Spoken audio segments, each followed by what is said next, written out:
7 months na kami may high tide. Sir, gaano kataas yung baha lagi na nangyayari dito? Di, lubog ang tao. Dito, medyo mataas yung lugar na to, pero napakalakas ng current kasi dito nang gagaling. Kap na nabanggit nyo kanina substandard to. Opo. Patong lang yan. Ano pong napansin nyo nung ginagawa yung mga... Patong lang po. Hindi siya naglagay ng panibagong sheet pile. Nilagyan lang ng mga bakal. Nirereklamo naman namin sa DP. Kaya lang, hindi nila binibigyan ng pansin. Kailan pa yung reklamo na yun, sir? Kailan nyo pa nare-reklamo? Last year pa ho. Sa Timothy, alam ko Timothy to. After ng pagbisita ni Pangulo, ano na yung pagbabago ngayon? At least na-aware yung mga tao na ganito pala yung mga taxes natin. Napupunta pala sa mga kurakot. Kawawa kami. Kami nagtitiis dun sa habang buhay na araw-araw pagpasok mo, baha. 2026 Cup, ano gusto nyong mangyari? Dito na sa inyo. Siyempre, lahat ng mga ang kahilingan namin, matagpos lahat to. Makomplete lahat yung mga ghost project. Kapaliwanag po, itong nakikita nating segment ngayon, ano po yan? Hindi natapos, nasira, ito pong bahagi. Hindi po talaga tinagpos, pero actually tapos na raw po yan, sabi ni BBM. Hindi po siya nabigyan ng wastong ang paggamit ng pondo. Bali dyan po pumapasok ang tubig, yung mga butas. Opo, marami po. Saka dito po, substandard po, lumilitaw sa ilalim. Lumulusot yung tubig sa ilalim ng lupa. So kahit may harang, lumulusot. Wala, useless kasi mas lalo kaming nahirapan kasi paglipas ng baha, hindi makapunta sa ilog. Ang nangyayari, puro sa bukid. Ka-level na namin yung bukid, kaya yung tubig matagal. Yung pagsasaka po rito, almost 19 months nang di natataniman. Napakatagal na panahon na. Kaya wala nang source of income dito. Ano yung mga pananim? Palay. Usually palay dito eh. Pangalan niyo po Danilo P. Marin. Spelling po, Cap, sorry. Danilo P. Marin. Marin. Pagdanganan yung middle ko. MARI. RIN. Thank you po. Punong barangay po ng Barangay Bulusan. Tama po, thank you po. Ano po kayo para mo lang magsalita, hindi kayo engineer. Explain niyo po.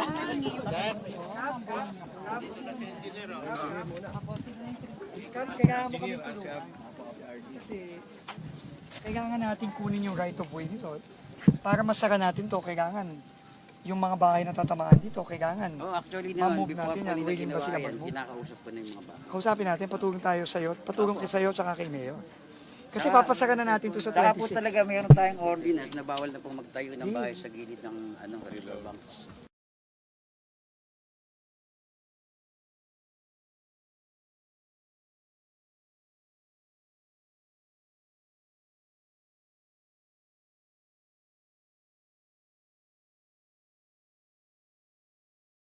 Tubig dyan. Ayan o. Ngayon pa lang, ang taas na o. Konting taas na ganyan, no? Pasok na Mamaya naman. po mamaya pa yung high tide. Kaya ba nag-high tide? Dalawa po yung high tide, isa sa hapon, saka isa sa madaling araw. Oo, yun. Nagpapalit lang po sila. So ngayon, low tide. Opo, So ganyan kataas, low tide yan. Opo. Ay talagang babahin ka dito. Wala pang Huwag kang tigil yan, wala pang ugan yan. kasi po yung airport. So kasi nga kailangan natin isara, pero ang kailangan natin, yung right of way, yung mga bahay dito, Opo, kailangan mapalipat natin. Kasi paano tayo gagawa kung ano? Di ba? Kailangan namin ng tulong yun dyan. Pabayaran naman natin. Yung mga bahay po hindi tinanggal, dinikit lang na gano'n. Dapat po alis yun. Bakit? Pumayag Meron ng ba? DP. Eto. Meron po doon. Hindi tinanggal yung bahay, idinikit lang. Dinikit sa flood. Doon sa bahay, yung mga dike. So kailangan din nating ayusin yun. So i-survey Once nyo na lahat pagdating yan. ng mga panahon, matitibag yun. I-survey nyo na lahat. Wala mo siya. Mag-persilya rin na kayo. Lahat ng right of way na kailangan nating bigyan, bigyan na natin.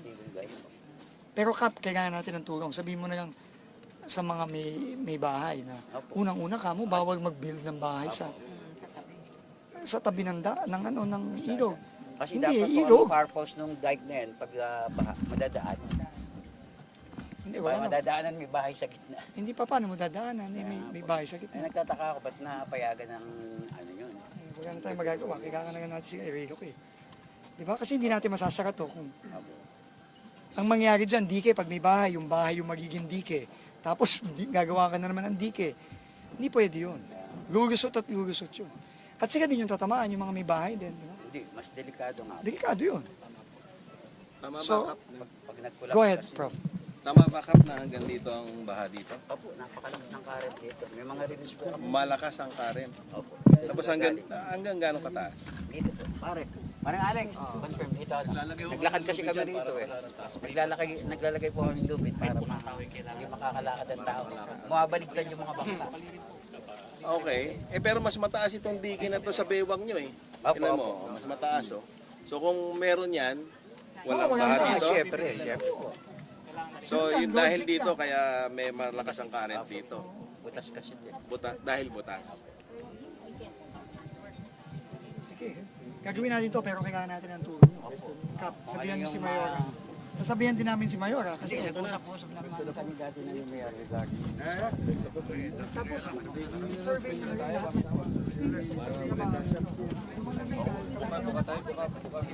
Okay, wala.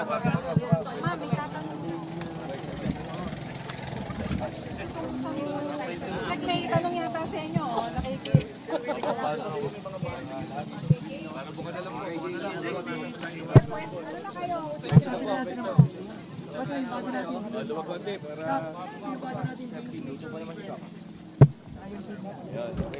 Ayan.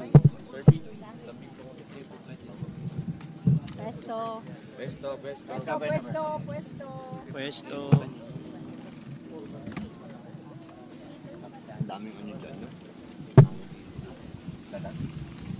Oo, tsaka hito.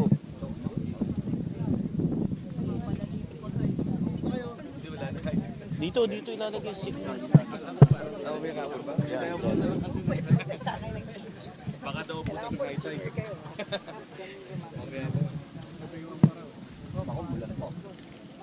Sa kaliwa yung reporter para Dito kami. Sa kaliwa. Dito kami, dito. Para hati. Hindi natatabingi si Sek. Okay. Saan yung kaliwa? Kaliwa. Okay, yun. Yung ganun. Saan na? Dito. Alin na kaliwa namin, kaliwa nyo. Pwede rin dito.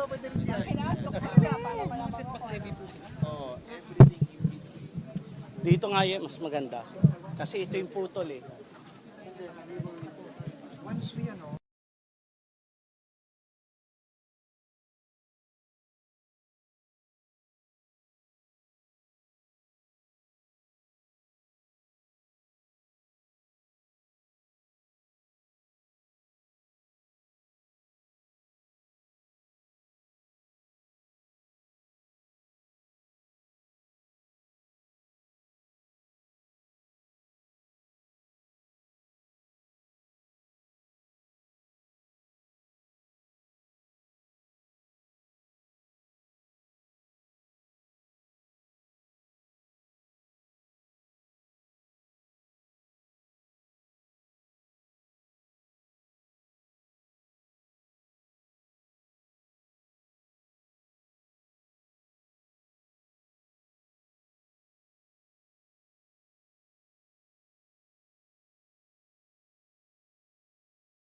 dyan. So, nandito kami ngayon sa Barangay Bulusan. Ito yung isa sa mga unang pinuntahan ni Pangulo nung, I think, bandang August, if I'm not mistaken, nagpunta si Pangulo dito. At yun nga, nakita natin itong mga ghost project na ang bilang namin dito pa lang sa area na to 1, 2, 3. Ito naman halos ghost na rin to kasi ano na rin, no? Kulang na kulang, no? So ito yung in-inspect ni Pangulo, may nakita tayong mga ghost project. Ito mga nakikita nyo, ito dapat meron ditong flood control. May dike dapat ito. Dapat nakatuloy yan. Ang problema, dahil nga ghost project, may 777 na meter gap dito sa community na to. So, ang nangyayari, kahit na mayroong harang dito, bali wala. Kasi, kung papasok din naman ng tubig dito, di bahaya pa rin lahat yan. Tapos raragasa pa yung tubig papunta doon. Diba? I'm sure sinabi sa ni Cap na lampas bewang ang tubig dito. No? And hindi natin ma-solve to hanggat hindi natin masara yan all the way. No? 7 months in 1 year bumabaha dito sa Barangay Bulusan, dito sa Kalumpit. At ito nakikita natin sa iba pang area dito. So ngayon, lahat ng mga involved dito, kasama na sila Sims, Wawaw, may mga St. Timothy din ata dito, lahat yan may kaso na. No? At most likely, ma-file na sa korte ng ombudsman yung mga kasong ito. Pero nandito kami ngayon kasama ng bago nating district engineer, si District Engineer Kenneth, para hanapan ng solusyon to. Kasi hindi naman pwedeng wala tayong gagawin dito, tapos next year, baha na naman sila. At the very least, kailangan simulan na to. So yun ang pinag-uusapan namin ngayon. So, ang instruction natin kay DE, base na rin doon sa sinabi ng Pangulo mismo nung nandito siya, isara natin tong gap na to. So sabi ng Pangulo, isara yung gap, sabi ko kay DE, isara natin yung gap. So sisimulan na nila yung proseso para isara yung gap na to. So ang problema lang, may mga legal issues kasi meron dapat ginawa na dito, wala. So aaralin na ng mga abogado namin kung pwedeng papagawa ng DPWH. Tapos panibagong kaso na naman kay Wawaw, kay Sims, at kung sino pa, para bawiin na lang yung pera ng gobyerno. Pero hindi naman natin pwedeng hintayin yung mga kaso bago natin pagawa ito. Alam niyo kung gaano ka tagal bago matapos ang mga kaso sa Pilipinas. This cannot wait anymore. We have to close this gap para naman makita ng mga kababayan natin dito na may ginagawa yung gobyerno. Para hindi naman sila 7 months in a year na nagbabaha. So yun din ang gagawin sa iba pang mga lugar dito sa District 1 na in-instructan ko na si DE. Where do we get from? We will have to get funding from savings in 2025. No? Kasi nga, there's no flood control funding for 2026. So we will have to get funding from savings. Sir, sa meeting nyo kanina, gano'ng karaming trabaho nyo kailangan gawin aside from this case? Hindi ko pa alam. Pinapa-assess ko na. First day ni DE. So, first day niya. So, he will have to make that assessment. No? Ang problema, maraming legal issues dito sa first day. As you probably know why. No? But sabi ko sa kanya, ang focus niya dapat yung trabaho, paano natin naayusin itong mga proyekto dito ng tama, and then yung mga legal, sila Yusek Atona at saka sila Asik Romel ang mag-aasikaso nito. Sir, please do sa master plan, gano'ng crucial po area? It's part of the master plan. We got verification now from our technical experts na it's part of the master plan. Yun nga. Hindi ginawa ng tama. No? And then, kasama natin si Professor Mahar, he will help us assess the efficacy. Pero sabi nga niya, kung hanggang dito ang baha, kung yung dike mas mataas, halos hanggang ulo ko, hindi magbabaha na dito kung masara natin. So we have to, and then we have to do the same assessment sa ibang lugar. Sir, ano po masasabi ninyo na may mga local chief executive po na ay papasokin sa site yung mga contractor na pinaghihinalaan na yung project na yun ay naging ghost po? Legal issue yan eh. No? So kung may kaso, ite-terminate yan. No? So Pero, ano na muna, yung legal issues, kaya wala tayong choice na, kailangan nating asikasuhin yan. Pero kami ni DE ngayon, ang pinag-uusapan na natin, solusyon. Kasi sabi ng Pangulo, kailangan maibsam naman yung baha dito. Di ba, hindi pwedeng, okay, sige, kailangan natin pakulong lahat din nung involved dito, pero hindi natin pwedeng kalimutan yung buhay ng mga kababayan natin dito. So ngayon po sir, ang general instruction po ninyo, yung mga may gap na po sila. Yun ang, actually, specific instruction yun. No, sa lahat ng area. And by the way, uulitin ko, no, may bago tayong cost of construction materials. Mababa na. So ang sabi ko kay DE, kailangan, base sa DO natin, yun ang kailangan ng gamitin dito.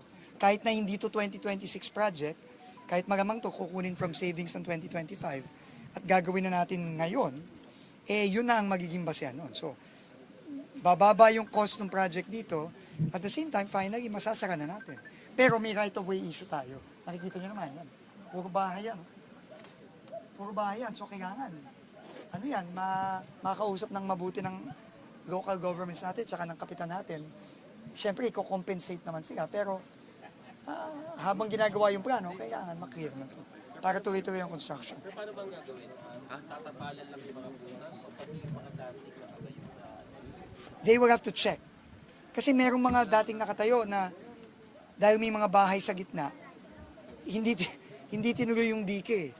Yung bahay ang ginawang dike, hindi naman pwede yun. Di ba? Parang band-aid lang to eh.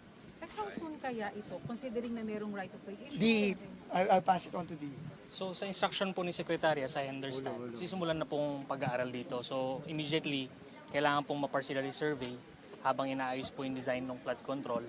And at the same time, magkaroon ng coordination meeting dito po sa lugar. So while hinihintay po yung pondo, na paghahanapan ng pondo, pwede pong gamitin yung time na yon para gawin lahat ng studies, para lahat po ng gaps sa instruction ni Secretary, magawa na po habang hinihintay yun. Ballpark po, baka meron kayong estimate per 1 kilometer siguro kasi 770. You mean, gano'ng kabilis matapos? Ay, costing po para malaman kung may makukuha akong receiving.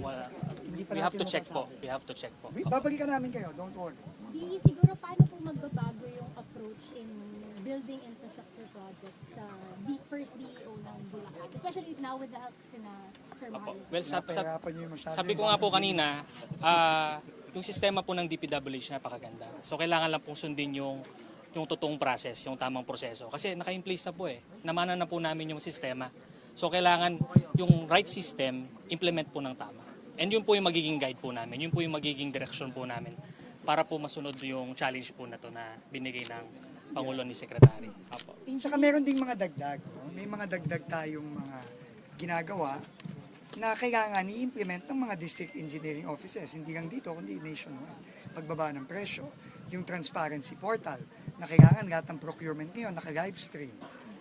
Kailangan, wala na yung collusion sa mga nagbibid. Di ba? Wala na yung bilihan ng kontrata, wala na yung pasahan ng kontrata. Kamukha yung kalokohang sinasabi ni Sara Diskaya na nadamay lang siya. Paano siya madadamay? Siya yung nakapirma doon sa kontrata, tapos sasabihin niya, hindi siya nag-implement. O hindi ibig sabihin nun, talagang lumabag sila sa batas kasi bawal yun eh. Kung ikaw ang kakontrata ng gobyerno, ikaw ang mag-i-implement. The mere fact na sinabi niya na nadamay lang siya, hindi naman siya ang gumawa. Ibig sabihin, sino ang gumawa? Di ba? Ikaw ang nakapirma doon. So lahat yun, kailangan mabago yun. In your experience, gaano po ka-effective ang reshuffling of employees and officials? Given na kung... I've never done it, so I don't know. I've never done this reshuffling in my career. Ever. Nagawa ko sa DOTR. Isa-isang tanggal sa kaap. Hindi ganito nationwide. Ibang usapan to. So, we will see how effective it will be. But we have to do it. And I think, very important na magsimula tayo dito sa Bulacan. Kasi dito nagsimula lahat eh. Itong kalokohan ito eh. At ito talaga yung pinakamalaking mga amounts na ninakaw. No? So, malaki ang responsibilidad ni DE. Pero, believe din ako sa kanya. Kahit na mabigat sa kanya to, tinanggap niya yung trabaho. Engineer, may warning sa inyo kanina si Secretary. Paano po natin ma-resist yung mga temptations para masigurado magagampanan yung tungkulin? Siyempre po, regarding temptations, kailangan na po natin ng pananalig doon. So, just keep the integrity, kagaya po ng mga namana namin sa mga previous mentors namin. para po magawa ng tama yung trabaho. Sa pagkahanapan ka mo ng pondo sa At Most likely savings yun for na nanggaling sa 2025. Meron naman kaming savings eh.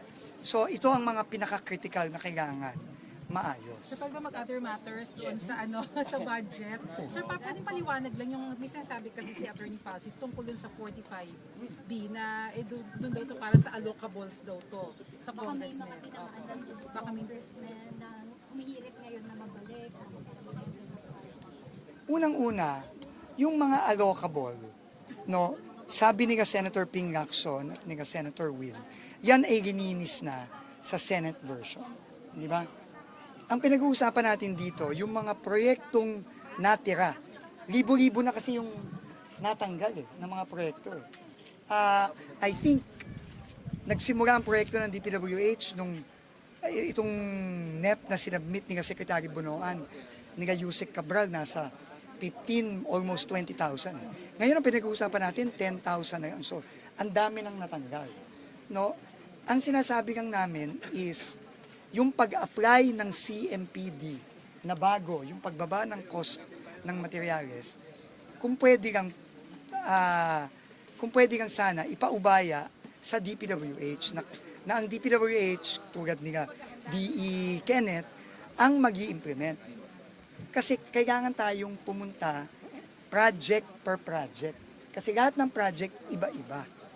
No? At para makuha natin yung tamang pagbaba ng proyekto, dapat gawin isa-isa. Hindi yung ginawa ng Senate na hindi naman natin sila masisi kasi wala naman sila ng mga program of works, wala sila ng mga iba't ibang datos na ginawa lang across the board on average na reduction. Yun lang naman. Pero sabi ko nga, kung yun pa rin ang magiging desisyon ng Kongreso, wala naman pong problema yon. Pero may mga epekto ito sa mga ibang proyekto na sobra ang naging bawas. So, ibig sabihin yon, doon mababawasan yung mga proyekto. No? So, yun lang naman yon. Ano lang yon, no? Gusto lang naming ipaabot sa Kongreso na yun ang epekto at nag-aapila kami. Kung hindi kami mapagbibigyan, gagamitin namin kung ano ang budget na ibigay sa amin ng Kongreso. Ganun nga kasi po yan. How do we allay fears po kaya? Kasi may mga nagsasabi po na Hindi namin ibababa. based on new PCIJ report, yung mga nakakuha po ng most DPWH budget sa House version ay mga House leaders. And then, from the looks of it last night, mga House lawmakers po ang nagpupush na ibalik sa version nila yung budget. Unang-una, importante siguro na malaman ng lahat na ang lahat ng budget ng mga proyekto ng DPWH simula 2026 bababa ang cost nun. Sigurado yon. Kasi binaba na namin as of October 30 ang cost ng materyales. Siguradong bababa yun. Number 1 yun. Number 2, yung pag-implement ng mga proyektong yon, talagang bantay sa lakay tayo dito. At yun ang instruction ko hindi lang kay DE Kenneth, sa lahat ng DE at lahat ng RD. Kasi pag ang pag-implement, bababuyin ulit nila. Kung ano nangyari at mangyayari kay Alcantara, kay Bryce, kay Mendoza, etc., Pakanan, lahat ng mga nakulong na at makukulong ulit, mangyayari din sa kanila. So, ganun nga kasimple yun. Immaterial sa amin kung sino ang nagpasok ng pondong yun. Immaterial yun. Bakit? Kasi ibababa namin ang presyo, whether they like it or not. Number 2, i-implement namin ng tama to, whether they like it or not. Sabi ni Senator Lacson, hindi na lang daw sa Malacanang yung budget na additional. Pwede naman yun. Sabi ko nga, walang problema. Kung ano ang ibibigay ng Kongreso, tatanggapin po yan ng DPWH. Kailangan lang namin ipaalam sa kanila na dun, tandaan nyo, lumabas yung Senate version na pasa on third reading Tuesday last week. Sumurat kami Thursday after. And we have to point it out to them na ito ang effect. Para pakinggan lang kami. Kung ang decision pa rin nila, wag ibalik, syempre, Senate and House yan. then it's okay.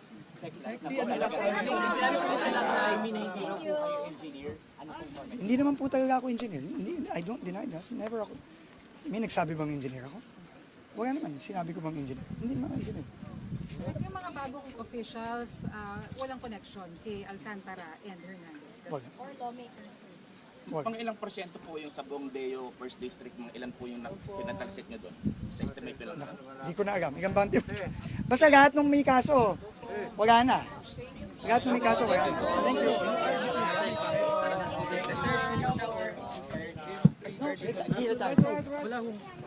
Right now, wala pa. Right now, wala pa. Okay. Thanks, guys. Huwag mo haharasin. Anong bahan niya naman ito?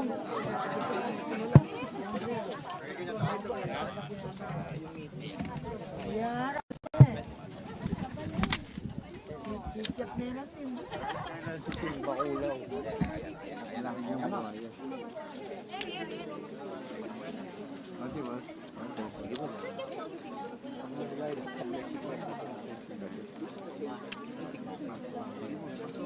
No, naayos na. Okay na yan.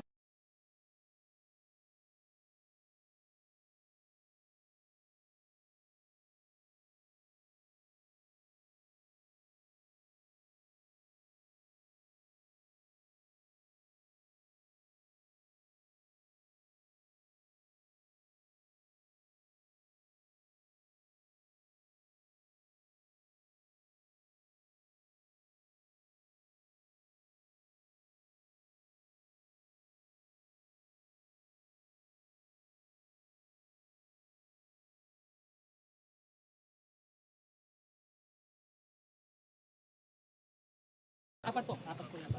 Hindi, pero ilang kayo ng batch? 40 po tayo. 41. Yung Maharlika Highway ang going na rehab sa Baliwag. Pagkapatuloy kahit holiday, no? Ay, wala na. Okay. Oh, we'll see you. Sunod upload tomorrow. Nag-upload tomorrow, 10 a.m. Sunod upload tomorrow, 11. Nagkakaroon na po kami sa Bulusan. Ay, opo. Gusto po kayo. Bahapon po.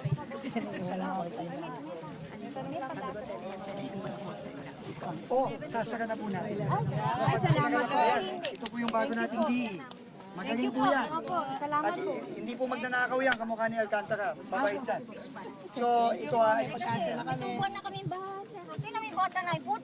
Alangan tubig putik naman yung lugar. Mga rin ako na Yun lang po ano namin. Yung sana wag na kami bahain kasi Hindi, mga ayusin estudyante. natin. Kung mga estudyante tsaka yung mga ayusin po natin to. Sisimulan na natin to, ha? Kawawa na po yung bulong. Maraming salamat. Tsaka yung mga gumawa ng kalokohan dito, pinapakulong na natin. Yung sa amin po Yung iba, makukulong na. Sir, yung sa amin, naidike. Doon lumalabas sa simento yung tubig. We have to check those also. Naidike, tapos lumalabas May yung tubig seepage, doon sa... Lara, ba't may seepage? Mika. Ito, batang-bata ito nga to. Ito, 15 years old lang yan, oh. Child labor. Ito yan, ha. Makakasuhan akong child labor. May mukha yan siya 15, pero 21.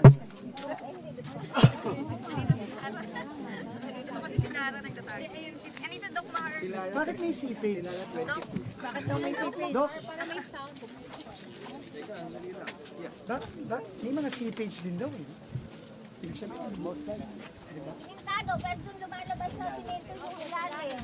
Ano yun, dahil wala na yun. Andun po sa gawin lang doon. Tingnan nyo.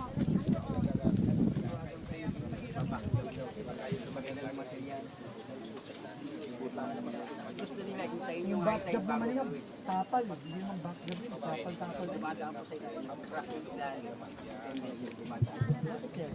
Galing na rin sa ground water. Yung tubig. Sa ilalim ng, pagkari, pader yan. Sa gitna po. Saan nagagaling dito? Sa ilog po dito. So may seepage. Second bakit kayo? Ano pa yung fountain?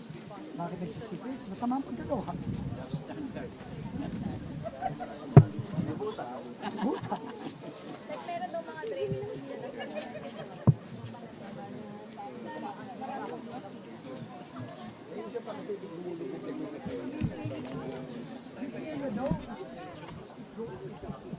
By what? Sabi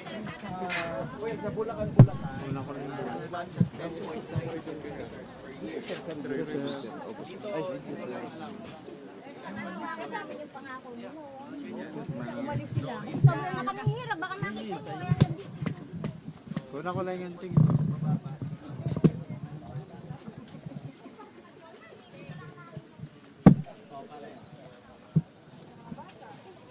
Punta lang ako dun, ihina ako kanina.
Kaya bulok na yung mesa, bulok na yung silya, bulok na yung mga dingding ng pinto. Opo. Hanggang saan po umabot ang tubig dito? Pag high tide lang po, ito. First pag baha, ito. Ang ganda din, ganyan. Oh. Oo. Malaki pong matutulong kung mare-repair na po. Ay, Diyos ko, yun po yung gusto namin talaga. Sobrang malaking tulong. Kaya nga, sobrang hirap ng mga taga-Bulusan nang wala ito. Tamang Mary Crop. Ito naman butas. Dito rin dumadaan yung tubig. Ano pa pakiramdam niyo na nalaman niyo na ito pala binulsa lang no? Ay, hindi. Nung una pa, akala ko, kalikasan. Nung nalaan namin na hindi pala kalikasan, aday sobra pong galit. Lalo ako talagang nakikisagot ako sa Facebook. Ang akala namin kalikasan, bahala na si Lord kung kailan matatapos yan. Pero nung nalaan namin ninakaw lang pala yung pera, ay sobra pong hirap. Talagang sobrang galit mo. Kasi sa halip na hindi nahihirapan yung taga-baryo, lalo mga bata, nag-aaral. Ayun, sobra po, sobra. Kung sana magagawa na to, baka mawala ng konti yung sama ng loob ng mga tao at makapaghanap buhay na ng maayos. Okay, maraming salamat po. Thank you po. Salamat po. Nay, bali po dito na kayo lumaki. Opo. Tapos po, sabi mo, so mas marami pa kung baha ng mga buwan kumpara doon sa buwan. Kahit dadaan kayo dito, 2 taon na hindi natutuyo yung tubig ibaba. 2 taon. Hindi na natutuyo. Kasi nga sobra. Tapos ito po nakabuota ka. Oo, putik po kasi lalabas. Kaya putik. Kaya putik-putik. Alangan tubig. Ang putik naman ng gabi.